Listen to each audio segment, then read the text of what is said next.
وأسرارهم وأنوارهم ومعارفهم وكرامتهم بسر النبي وآل النبي لهم الفاتحة. بسم الله الرحمن الرحيم. الحمد لله رب العالمين الرحمن إياك نعبد وإياك نستعين اهدنا الصراط المستقيم صراط الذين أنعمت عليهم غير المغضوب عليهم ولا الضالين آمين. السلام عليكم ورحمة الله وبركاته. بسم الله الرحمن الرحيم. الحمد لله رب العالمين وبه نستعين على أمور الدنيا والدين والصلاة والسلام على أشرف الأنبياء والمرسلين سيدنا وحبيبنا وشفيعنا وطبيب قلوبنا محمد وعلى آله وصحبه أجمعين.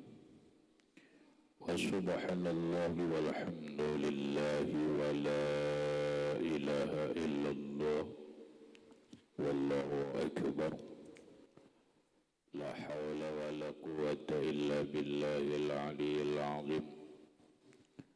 السلام عليك يا سيدي يا رسول الله. السلام عليك يا سيدي يا حبيب الله. السلام عليك يا سيدي يا خير خلق الله. السلام عليك يا أنبياء إمام الأنبياء والمرسلين. السلام عليك أيها النبي ورحمة الله وبركاته. Puji dan syukur kita panjatkan kehadirat Allah Subhanahu wa Ta'ala yang mana dengan limpahan rahmat taufik hidayah inayah serta riayahnya kita dapat berkumpul kembali di dalam ruangan masjid yang mulia ini dengan satu tujuan dan niat yang sama, yaitu menambah ilmu pengetahuan agama lewat pengajian kuliah ba'dal maghrib. Yang selanjutnya semoga Allah Subhanahu wa Ta'ala memberikan taufik dan hidayahnya kembali kepada kita sehingga kita dapat mengamalkan apa yang kita kaji pada malam ini. Amin. Hadirin wal hadirat rahimakumullah. Masih kita membicarakan masalah bulan Rajab. Biar agak ringkas karena mungkin kita hanya beberapa kali pertemuan menghadapi Ramadan. Di dalam bulan Rajab ada, sudah kita maklum, sebuah kejadian yang agung, sebuah kejadian yang besar dan bagian daripada mukjizat al-kubra, mukjizat besar bagi Rasulullah sallallahu alaihi wasallam, yaitu kejadiannya Isra dan Mi'raj baginda Nabi sallallahu alaihi wasallam. Di dalam keyakinan beragama kita bahwa setiap para rasul itu harus ada mempunyai mukjizat. Karena mukjizat itu bagian daripada bukti kebenaran pengakuan seseorang menjadi rasulnya Allah. Sebagaimana seorang wali ketika dia baik mengaku ataupun dikenal sebagai wali, maka sebagai bukti bahwa dia benar seorang wali adalah adanya karamat. Karamat bukti seorang wali itu benar. seperti mukjizat sebagai bukti seorang rasul itu benar. Maka Nabi Adam punya mukjizat, Nabi Nuh punya mukjizat, Nabi Ibrahim punya mukjizat, dan seluruh para nabi mempunyai mukjizat yang diberi oleh Allah Subhanahu wa taala. Bagi Rasulullah sallallahu alaihi wasallam, beliau banyak mukjizatun katsirah. Beliau diberi oleh Allah taala banyak mukjizat. Banyak mukjizat.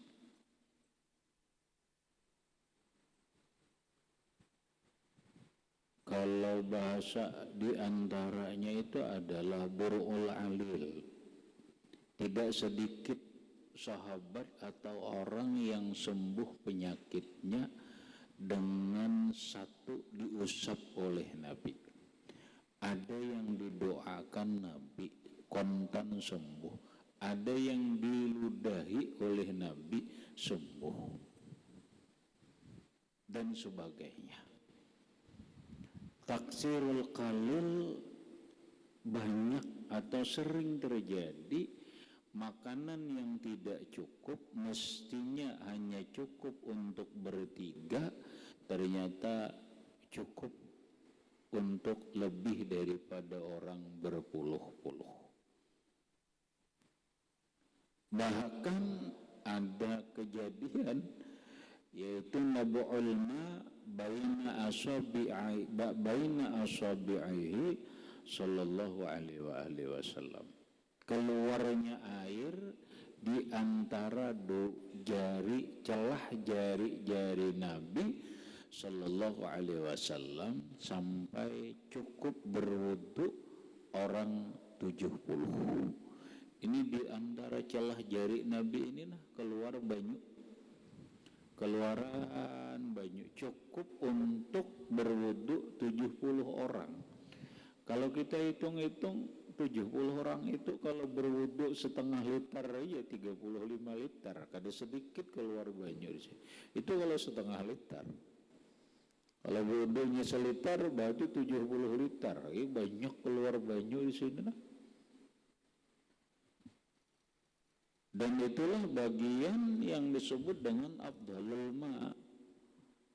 Paling hebat air itu adalah air yang keluar dari celah-celah jari Nabi sallallahu alaihi wasallam, dan itu bagian daripada mukjizat. Namun mukjizat Rasulullah yang terbesar dan dapat kita saksikan sampai sekarang, bahkan kita nikmati, yaitu Al-Quran dan Isra dan Mi'raj. Al-Quranul Karim itu adalah mukjizat.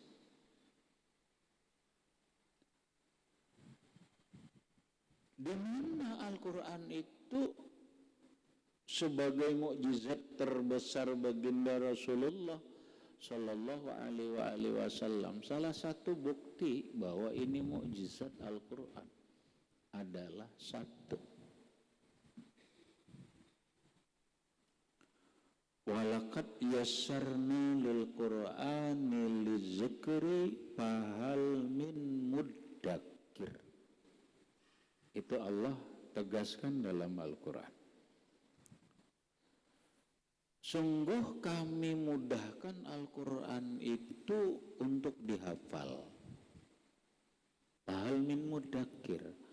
Maka adakah orang yang mau menghafal Quran?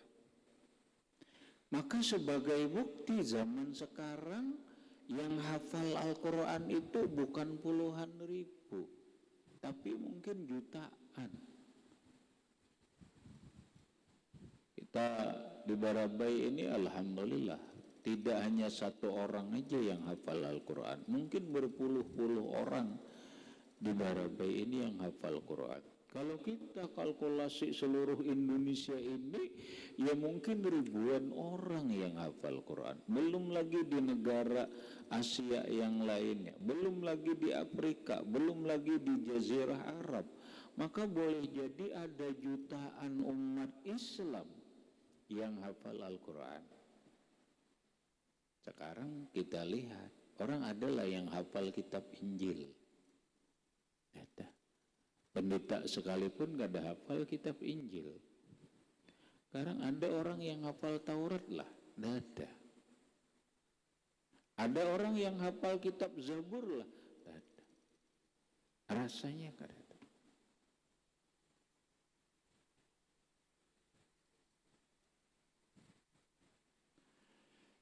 Ini sebagai bukti bahwa ini mukjizatnya Al-Quran. Mudah dihafal. Yang kedua, salah satu mukjizat Al-Quran dan kita saksikan, kita buktikan. Allah berfirman dalam Al-Quran, Inna nahnu nazzalna zikra wa inna lahu lahafizun. Sesungguhnya kami yang menurunkan Al-Quran dan kami juga yang menjaganya. Alhamdulillah, sekarang kita saksikan Al-Quran itu tidak bisa dirubah. Keorsinilan Al-Quran, keaslian Al-Quran itu sudah dijamin oleh Allah Subhanahu wa ta'ala. Tidak ada yang bisa merubah. Jangankan satu kalimat, jangankan satu ayat, satu kalimat, satu huruf pun orang tidak bisa merubah Al-Quran. Loh kenapa? Karena Al-Quran fi suduril mu'minin, di dalam dadanya orang beriman. Sehingga kalau orang Al-Quran itu di dalam dadanya, orang membaca Al-Quran satu huruf pun kedengaran salah, ketahuan. Wah, ini salah nih. Makanya dulu pernah banyak terjadi sudah orang yang ingin merubah keorsinilan Al-Quran tapi ketahuan terus. Kita sampai sekarang itu kan bahasa, kalau dalam dunia yang disebut dengan kaum orientalis, kita kenal dalam bahasa kitab itu al-mustasyrikun. Sekarang ini disebut kaum orientalis. Orientalis itu kan orang-orang barat, Belanda, Jerman, Inggris dan sebagainya, yang mereka itu mengkaji Islam. Islam itu dikajinya, bukan hanya sekedar dikaji, Islam itu diperdalamnya. Tapi mereka mengkaji dan memperdalam Islam ini bukan untuk meyakini kebenarannya, tapi untuk mencari kelemahan dan kesalahannya. Tapi alhamdulillah mereka ada ketemu kelemahannya sebelum, dan alhamdulillah mereka dapat petunjuk, akhirnya masuk Islam.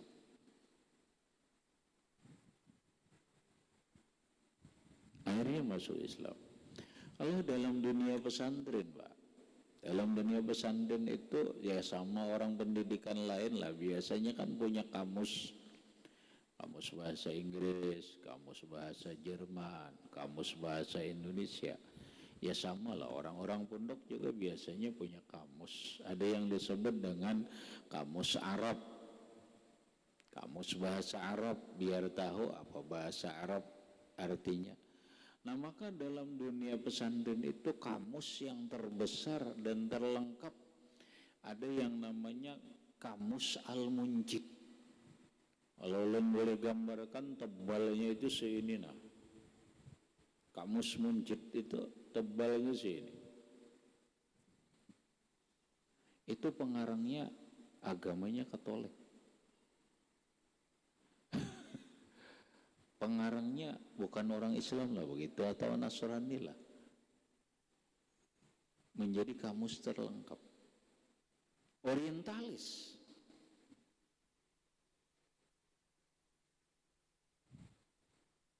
Apa benar? Iya benar, kamusnya benar, tapi ada nanti satu kalimat, satu bahasa yang artinya itu berbeda dengan kamus-kamus lain. Istilah orang sekarang penyusupan dan penyisipan kesalahan itu dalam satu buku itu kada perlu banyak, cukup satu dah. Satu cukup. Tapi sudah satu pun menyelipkan ke kesalahan itu fatal. Itu fatal. Nah, Al-Quran itu sudah sering, sudah rancak orang orientalis tuh hendak merubah-rubah Al-Quran, dicetak, apa dan sebagainya, selalu ketahuan. Karena Allah sudah menjamin, inna nahnu nazzalna zikra wa inna lahu lahafizun. Sesungguhnya kami yang menurunkan Al-Quran dan kami juga yang menjaganya. Allah yang menjaga. Lewat salah satunya adalah lewat umat Islam ini, Al-Qurannya itu ada di dada-dada mereka. Al-Quran beda Pak dengan kitab Kutubus Samawiyah yang lain. Kalau bahasa Aqidatul Awam, arba'atun min kutubin tafsiluha Tauratu Musa bil huda tanziluha Zaburu Dawud wa Injilu ala Isa wa Furqanun ala khairil mala. Ada 4 kitab yang diturunkan dari langit atau yang disebut dengan Kutubus Samawiyah. Itu yang berupa kitab. Pertama Zabur, Injil, Taurat, Al-Quran. Tapi ternyata Zabur itu tidak ada jaminan dari Allah, tidak ada yang merubah. Taurat tidak ada jaminan dari Allah bahwa Taurat ini keorsinilannya dijamin oleh Allah, tidak ada. Injil demikian juga. Nah sehingga Zabur itu mengalami perubahan, Taurat mengalami perubahan, Injil mengalami perubahan. Siapa yang merubah? Ulama tokoh-tokoh yang ahli dari Taurat itu sendiri. Karena yang namanya kitab itu bisa dirubah sesuai dengan kepentingan. Kalau istilah orang sekarang, kitab undang-undang itu kan bisa dirubah sesuai dengan kepentingan. Maka kita mengenal Taurat dirubah. Hanya orang Yahudi itu kitabnya namanya juga bukan Taurat lagi, namanya kitabnya Talmud. Orang Nasrani berubah nggak? Injil aja macam-macam loh. Kan gitu. Kalau secara pokok Injil itu kan ada 2, Al-Ahdul Qadim wal Ahdul Jadid. Ada perjanjian lama, ada perjanjian baru. Injil mulai zaman dulu tuh beda-beda. Ada Injil Barnabas, ada Injil Yohanes, ada Injil Lukas, ada Injil Mata, ada Injil Babel. Dan ini kan sama. Apa yang ada di Injil Barnabas itu sepenuhnya tidak sama di dalam Injil Lukas. Apa yang ada di dalam Injil Lukas kada sepenuhnya sama dengan Injil Babel. Apa yang ada di dalam Injil Yohanes itu kada sama di dalam Injil Markus dan sebagainya. Ini kan aneh. Tapi ketika kita bicara Al-Quran, mau cetakan mana aja, mau cetakan Indonesia, mau cetakan Malaysia, mau cetakan Brunei, Singapura, Bangladesh, Pakistan, Sudan, Afrika, mau Tunisia ataupun Maroko, Turki, Arab dan sebagainya, semuanya sama. Tidak ada yang berubah. Mau di Iran yang dikatakan kitab orang-orang Syiah ada mushaf Fatimah, tidak ada. Ya Al-Quran kita terkenal kan di Iran itu Syiah. Syiah itu konon adanya ada konon katanya ada mushaf Al-Quran tidak seperti kita, tapi mushafnya Fatimah. Al-Quran tulisannya Sayyidatuna Fatimah. Oh ternyata itu tidak benar. Sampai diselidiki ke Iran sama, Al-Qurannya sama dengan kita.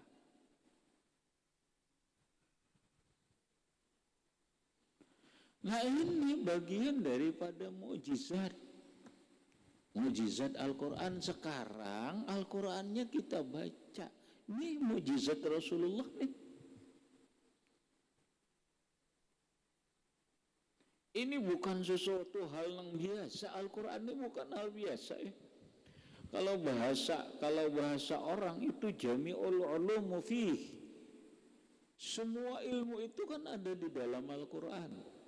Para ulama menggambarkan Al-Quran itu kal bahril muhit la sahilalahu. Bagaikan lautan samudra yang luas tidak ada bertepi.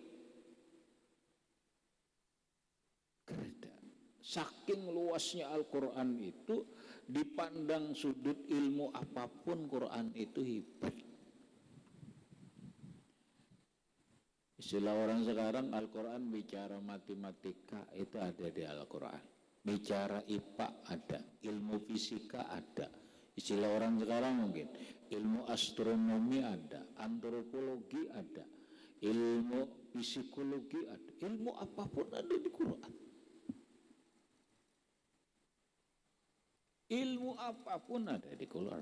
Ilmu tibiyah, ilmu kesehatan, kedokteran, tumbuh-tumbuhan, semuanya ada dalam Quran. Lengkap. Ma farradna fi hadzal Quran min syai'. Kata Allah, kami tidak ada meninggal apa. Kadada nang tertinggal dalam Quran itu kadada ilmu nang tertinggal lengkap di dalam Al-Quran. Lengkap. Pertanian ada, perkebunan ada. Oh, sampai ilmu antropologi kah? Astronomi itu ada.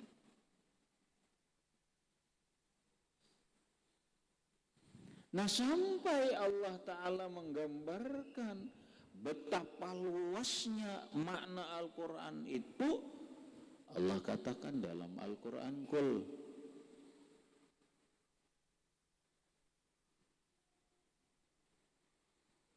Lau kanal bahru midadan li kalimati rabbi lanafidal bahru qabla an tanfada kalimatu rabbi walau ji'na bimislihi madada. Muhammad, katakan kepada mereka, lau kanal bahru midadan li kalimati rabbi, seandainya air lautan yang ada di dalam dunia ini menjadi dawat, menjadi tentah untuk menguraikan makna-makna Al-Quran, lanafidal bahru qabla an tanfada kalimatu rabbi, niscaya air lautan itu kering belum selesai menguraikan makna Al-Quran.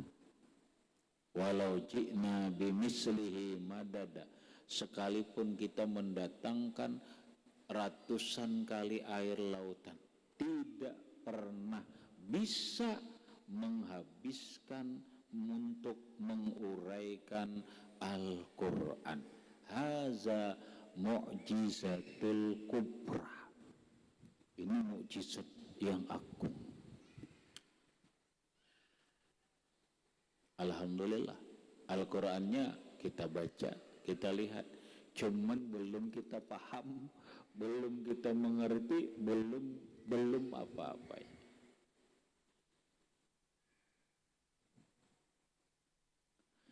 Yang kedua, mukjizat Rasulullah yang terbesar itu adalah Isra wal Mi'raj baginda Nabi Shallallahu Alaihi Wasallam. Ini juga kita imani, kita saksikan, bahkan hasilnya kita rasakan, yaitu sembahyang 5 waktu. Kan sembahyang 5 waktu ini hasil daripada perjalanan Isra dan Mi'raj baginda Nabi Shallallahu Alaihi Wasallam. Betapa tidak dikatakan mukjizat besar, sementara kejadian Isra dan Mi'raj itu adalah luar biasa, menggemparkan seluruh dunia. Kenapa? Karena kada gampang-gampang Rasulullah dari Makkah ke Baitul Maqdis sampai ke Sidratul Muntaha, melewati segala, istilah orang sekarang banyak galaksi yang dilewati, banyak bahasa orang sekarang itu, kalau bahasa alam, ya Rasulullah itu menembus 4 dimensi alam dalam perjalanan Isra dan Mi'raj itu. Itu bahasa tasawuf.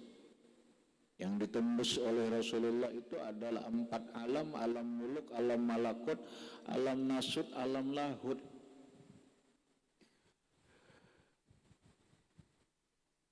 Perjalanannya yang digambarkan oleh Rasulullah, Nabi berangkat sesudah Isya, sebelum subuh datang, karabahannya belum dingin lagi.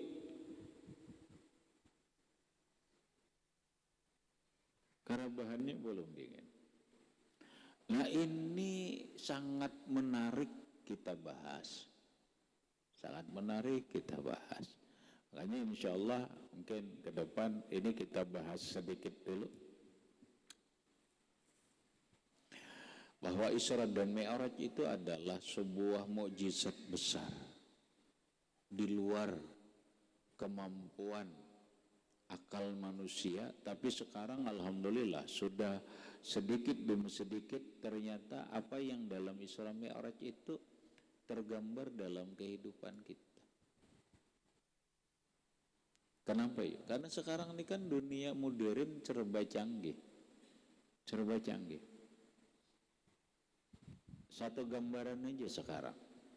Apa yang dikatakan oleh Imam Ali karramallahu wajhah, al-alamu alaman. Alam ini kan 2 macam, kata Sayyidina Ali. Alam ini kan ada 2 macam. Alamun kabir wa alamun sagir, kata beliau. Ada yang disebut alam raya yang besar. Iyalah, alam dunia ini kan luas. Disebut alam kabir. Yang kedua alamun sagir, ada alam kecil. Mana alam kecil? Alam kecil itu kata Sayyidina Ali adalah manusia itu sendiri. Kita ini adalah alam. Iyalah, benar. Coba kita lihat. Dalam kehidupan alam luas ini ada 4 dimensi pokok sumber kehidupan alam ini. Kalau tanpa 4 alam, 4 elemen itu, ya alam ini hancurlah.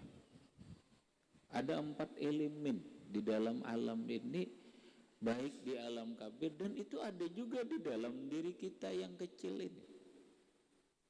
Apa elemen kehidupan di alam bumi ini? Ada 4. Tanah, banyu, api, angin. Kan ini. Terus yang 4 pokok elemen kehidupan alam yang 4 ini ada di dalam diri kita. Sama. Di dalam diri kita ini ada tanah, dalam diri kita ini ada air, di dalam diri kita ini ada api, ada angin. Satu aja sang kurang, alam ini hancur. Alam ini gak ada banyu umpama hancur. Hancur. Alam ini gak ada angin, ya hampa. Gak bisa. Sama alam kecil diri kita ini. Kalau satu aja kadeda, ya sudah, innalillahi rajiun. Tanah apa? Tanah itu adalah batang tubuh kita. Minha khalaqnakum wa fiha nu'idukum wa minha nukhrijukum taratan ukhra. Dari tanahlah kalian diciptakan dan batang tubuh kalian akan dikembalikan ke tanah. Karena dia berasal dari tanah, bukan dari air. Batang tubuh kita ini adalah tanah. Ada air lah. Tiap hari kita minum air liur.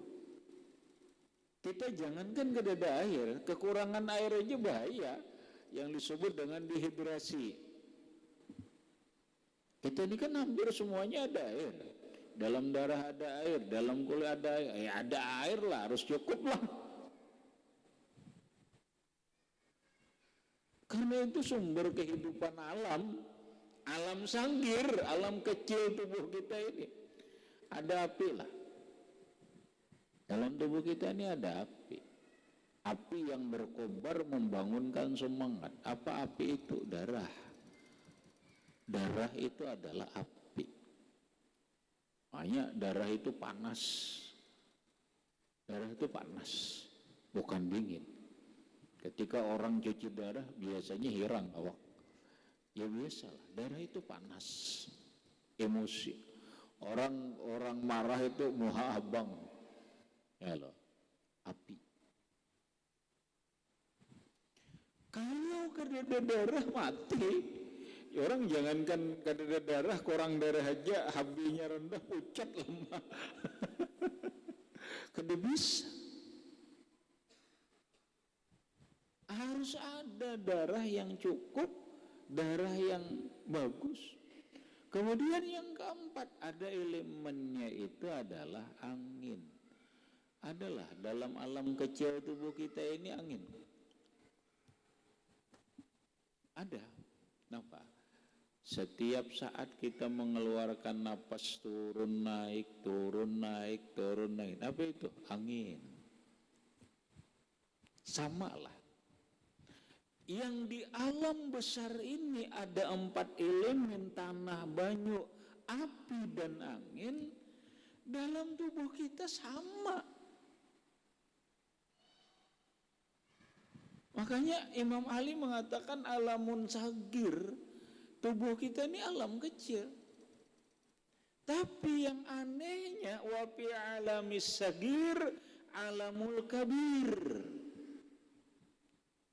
Di dalam tubuh alam kecil ini ada alam yang besar. Wah, ini sebuah perkataan yang sangat luas maknanya. Pian percayalah, di dalam tubuh kita ini ada alam besar. Ada, mungkin bahasa kita, dalam tubuh kita ini ada lautan, ada gunung, ada langit dan sebagainya. Kalau kita percaya, kita buktikannya sekarang. Dunia canggih. Alam itu, alam kecil, dalam alam kecil itu ada alam besar. Handphone kita kecil aja kalau lah. Tapi di dalam handphone ini alam besar kelihatan. Mau di Makkah, ke Madinah apa. Itu ngarannya wa fi alamis sagir alamul kabir. HP-nya kecil ya. Tapi alam besar ada di sini nih. Alam raya ada di sini nih. Kenapa? Kecanggihan teknologi. Kecanggihan teknologi. Orang dulu berkomunikasi hanya lewat telegram. Zaman wow, telekomunikasi hanya lewat telegram. Naik jadi telepon. Ya telepon ya suaranya ada. Sekarang apa? Ya Allah. Apa? Sekarang di wilayah manapun asal ada sinyalnya.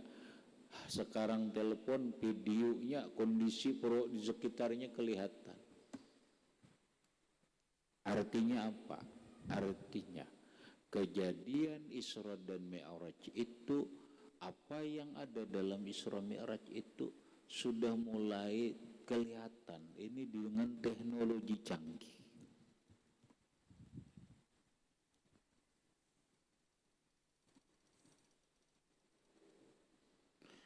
Pian percaya, zaman dulu kedada telepon kan pasti percaya. Terus orang zaman wow itu bagaimana komunikasinya? Kita sekarang dari telegram, dari telepon, dari handphone dan sebagainya. Ya sudah. Tapi ketika kita berada di zaman kuno, orang komunikasinya kayak apa?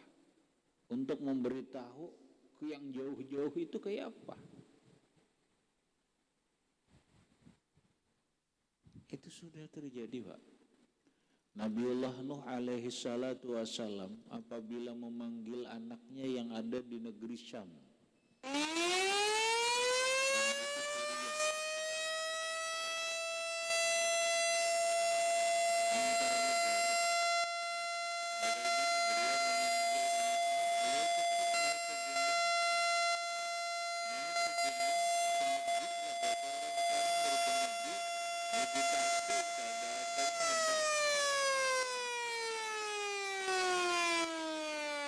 Komunikasinya jalan.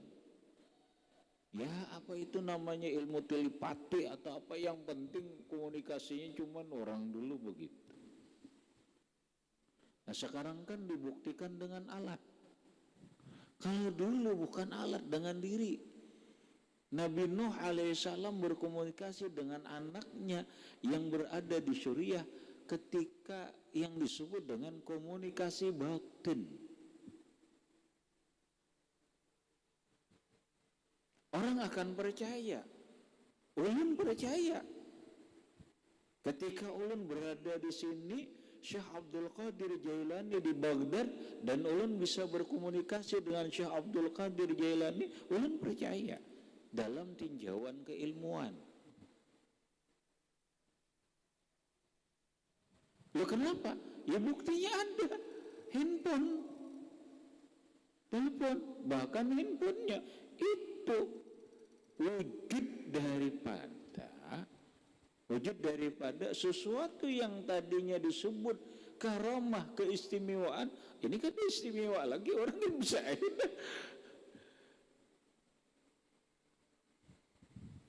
hadirin rahimakumullah. Nah makanya ini menarik ya.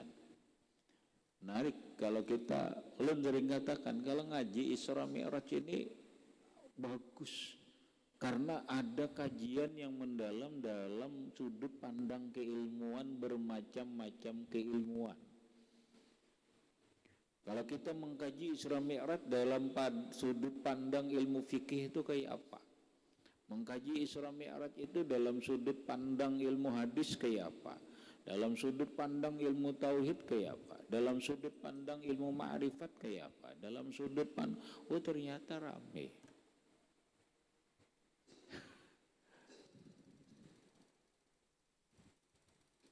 Nah, ketika kita memahami itu, oh ternyata benar Isra dan Mi'raj ini mukjizatun kubra.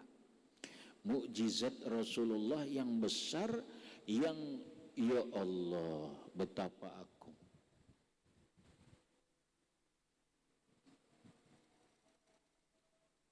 Nah, berkaitan dengan kejadiannya insya Allah nih kita kisahkan, ini masih kita membahas ini bahasan bahwa Mi'raj Isra ini kan mukjizat.